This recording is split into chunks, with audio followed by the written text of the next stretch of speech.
Selamat petang, selamat sejahtera tuan-tuan dan puan-puan yang dikasihi. Jangan halang pertandingan. Hishamuddin mesti berani lawan Presiden UMNO.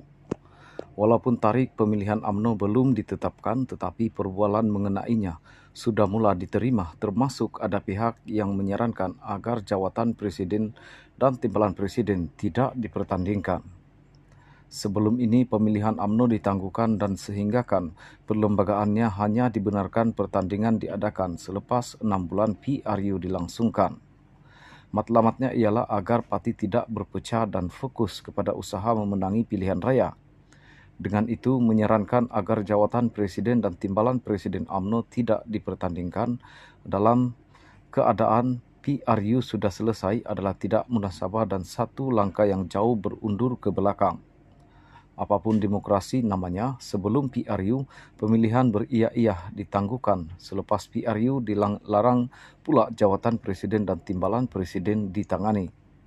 Sepatutnya selepas selesai PRU inilah pertandingan mesti dibuka dengan seluas-luasnya dan tidak perlu ada usul sekatan sama sekali serta untuk apa jawatan sekalipun di dalam daripada ditangani. Nak takut apa lagi jika berlaku pertandingan selepas PRU ini. Sebagai parti yang mengamalkan demokrasi, UMNO harus menguburkan amalan itu, bukan membuang racun untuk mematikannya. Lagipun, usul langkah larangan sebelum ini ialah ketika Presiden UMNO memenang jawatan Perdana Menteri berbeza dengan sekarang di mana Presiden UMNO Ahmad Zahid Hamidi hanya memegang jawatan timbalan Perdana Menteri sahaja.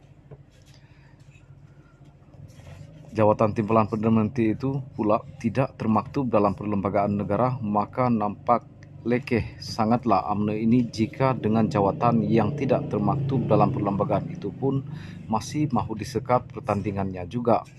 Biarpun pemilihan UMNO kali ini berlaku pertandingan yang seluas dan bebasnya sebagai tanda Parti Melayu itu masih belum mati amalan demokrasinya.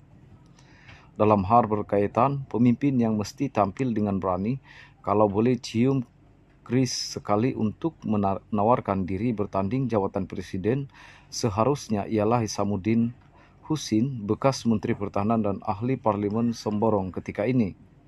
Walaupun Khairi Jamaluddin adalah sebab memberi respon, akan tengok kemungkinan dirinya bertanding sekali lagi sebagai Presiden UMNO, bekas Menteri Kesihatan itu sebenarnya tidak sesuai merebut jawatan tersebut.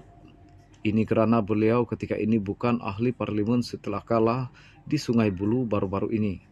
Tanpa jawatan sebagai ahli parlimen, jika menang pun sebagai Presiden UMNO, beliau tidak mampu menggegar kedudukan Anwar Ibrahim sebagai Perdana Menteri dan kerajaan yang diterajuinya.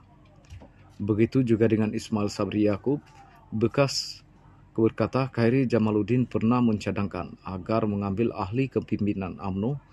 Suasana itu tidak relevan lagi buatnya setelah bergelar bekas Perdana Menteri sekarang ini.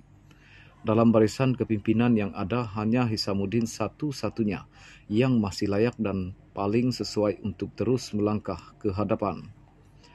Dalam kemelut penubuhan kerajaan selepas PRU 15 baru-baru ini, Hishamuddin adalah antara 10 ahli parlimen BN malah dipercayai merupakan ketua kumpulan ahli parlimen berkenaan yang mendaftar akuan bersumpah menyokong Mahyudin Madyasin untuk menjadi Perdana Menteri buat kali kedua.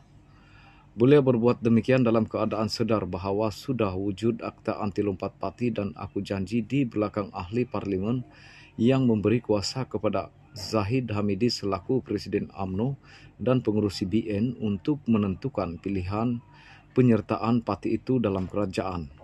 Ini bermakna Hishamuddin sudah secara terbuka menunjukkan penentangannya terhadap Zahid Hamidi. Maka beliau mesti terus bersikap berani dengan berani mencabar Zahid Hamidi bagi jawatan Presiden UMNO yang dijangka diadakan sebelum pertengahan tahun 2023 depan. Selepas itu berikutan Hishamuddin telah menandatangani akuan bersumpah menyokong Mahyudin sebelum ini. Hasrat untuk menjadikan pengurusi PN itu sebagai Perdana Menteri hanya boleh membuat kenyataan jika beliau berjaya memenangi jawatan Presiden UMNO. Selepas memenangi jawatan Presiden UMNO nanti, beliau boleh membawa parti itu keluar daripada kerajaan sekaligus menarik sokongan terhadap Anwar. Jangan lupa, cubalah bawa sekali GPS dan GRS untuk turut Samas menarik sokongan, barulah Mahyidin yang gagal sebagai Perdana Menteri sebelum ini boleh menjadi Perdana Menteri sekali lagi.